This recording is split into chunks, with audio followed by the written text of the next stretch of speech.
Welcome to Mortgage Insider's update for October the 21st. We are 3 weeks into the month of October, and we are going to look back at the October surprise. I'm not meaning in the election.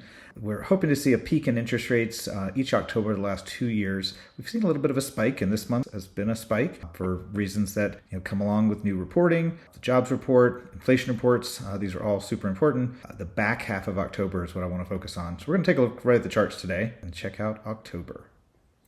So today we see the 10-year Treasury actually up quite a bit. We've been tracking this whole month, tracking well above 4% at 4.16.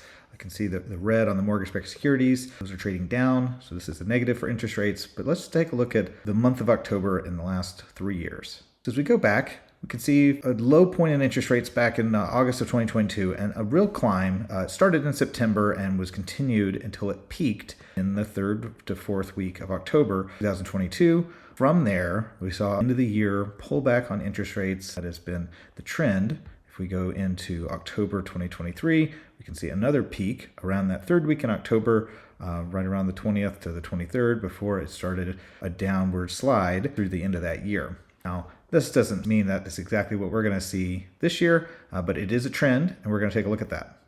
More specifically, the last couple months' trends. See, interest rates have bottomed here mid to September.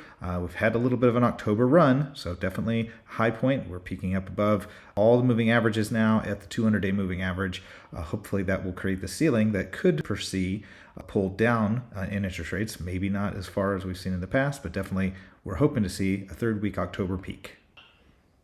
So as the disclaimer goes, past performance does not pretend a repeat of prior moves in the markets, but we were hoping for the third week of October to slack off a little bit. Really not a lot of news coming into the marketplace as far as new reports until we get to the end of this month, where both personal consumption expenditure, PCE, and the jobs report will all be coming out right at the beginning of the next Fed meeting, which is that first week in November. Starts the day after the election on that Wednesday instead of Tuesday this time. So it'll be a Thursday announcement from the Fed, and they'll actually have the most up-to-date jobs information. So it'll be a pretty pivotal turning point potentially in our next Fed meeting.